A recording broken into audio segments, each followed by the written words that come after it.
Isinagawa nitong Sabado, Hunyo 7 ng Legazpi City Veterinary Office ang Booth Camp for a Better Pet, Basic Obedience Training Technique sa Legazpi City Convention Center. Kabilang sa mga dumalo si Councilor JP Lee at ang kanyang anak. Bitbit ang kanilang alaga na si Baguette, isang corgi. Para sa opisyal, mahalaga ang ganitong programa upang matuto ang pet owners ng tamang pagsasanay sa kanilang mga alaga. Sa pet owner, very important po itong boot camp dahil yung iba-ibang dog po, iba-ibang klaseng care and attention po kailangan natin ma-provide sa kanila.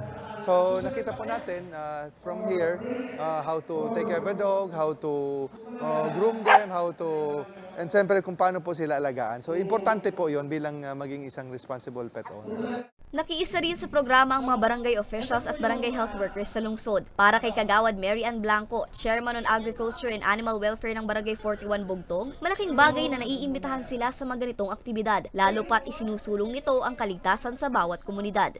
Napakalaking tulong ito dahil magiging aware ang lahat ng mga pet owners sa kanilang mga responsibilities, kung paano nila aalagaan ng maayos ang kanilang mga aso. Para na rin siyempre sa kaligtasan ng ating komunidad, lalong-lalo na po itong mga aksidente sa daan na dulot ng mga galang aso. And itong mga kagat ng aso, mga rabies, anti-rabies campaign, ganyan po, napakalaking tulong ito. And yung responsibilidad po bilang isang may-ari ng aso na talagang ikinakampanya po namin sa aming mga barangay. Katuwang sa programa ang Legazpi Search and Rescue Detection Dog Organization and Explosives o Lizardo. Ayon kay Alex Betsaida, dog trainer, ang tamang pagsasanay ay hindi lamang nakakapagligtas sa mga miyembro ng pamilya mula sa posibleng kagat ng aso dahil nagpapalakas din ito ng relasyon sa pagitan ng may-ari at ang kanyang alaga.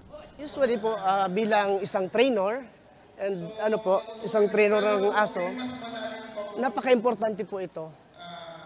Kasi maiwasan natin yung sa part ng pamilya natin yung may makagat, tapos yung magandang kumpanyon, yung bonding natin sa aso, yung relasyon magiging malalim kapag marunong tayo magturo ng mga basic obedience sa ating mga alaga.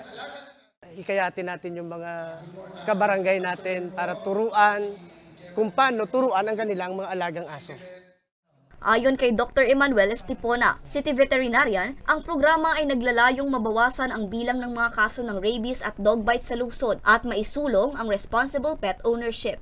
Malaki po ang pasasalamat ko sa Nutri-Chunk. Of course, nandyan yung Coast Guard, the top breed, and of course, sa ating alkalde, ang ating Mayor Congressman Alfredo Garbin, and the incoming Mayor Hisham Ismail. If not them, wala pong mangyayaring ganitong mga activities which we believe that they are very supportive.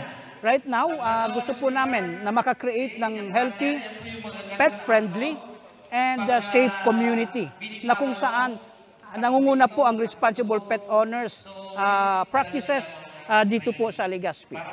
Bukod sa basic obedience training, nagbigay din ng City Veterinary Office kasama ang kanilang sponsors ng libreng dog foods. Para sa mga balitang tatak Bicol, Angeline Dagta.